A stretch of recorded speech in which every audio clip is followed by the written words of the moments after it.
Apesar das histórias em quadrinhos elas terem uma disseminação grande na sociedade, ainda é uma tarefa meio difícil de definir o que é uma HQ.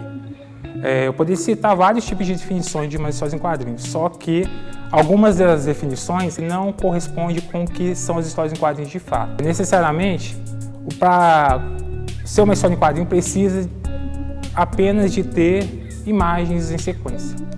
No caso, imagens justapostas em um espaço definido que pode ser uma página ou atualmente pode ser o veículo da internet. Eu acho interessante também falar da relação dos historiadores com imagens. No caso, eu vou lhe falar um pouco da relação com os historiadores com as HQs ou as histórias em quadrinhos.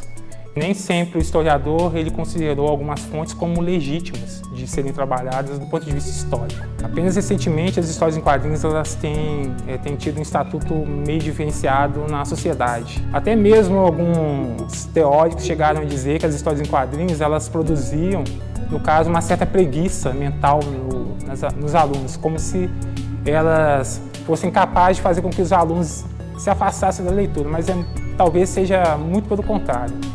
Às vezes, aquela criança que tem o primeiro contato com as histórias em quadrinhos, ela pode se tornar um leitor não só de textos, mas também de imagens.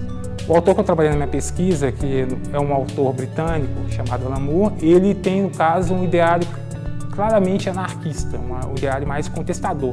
E, de certa forma, ele vai imprimindo isso nas histórias em quadrinhos. No caso da década de 1980, é claro que o posicionamento dele com relação ao contexto daquela época, que era marcado pela questão da Guerra Fria. Uma questão interessante para falar sobre as histórias em quadrinhos hoje no contexto atual é falar da relação delas com o ensino. Quando se vai trabalhar com HQ em sala de aula, tem que se fugir daquele viés que seja de trabalhar com elas de uma forma mais ilustrativa, como às vezes acontece de trabalhar com filmes em sala de aula. Nem sempre é dado ao professor instrumental para ele trabalhar com as histórias em quadrinhos em sala de aula. Às vezes faltam livros teóricos de como lidar com HQs, ao mesmo tempo trabalhar com a questão da linguagem e também de focalizar a questão de produção e recepção. Talvez a questão de mensurar a recepção de uma HQ seja talvez o maior desafio de trabalhar no caso, com essa fonte.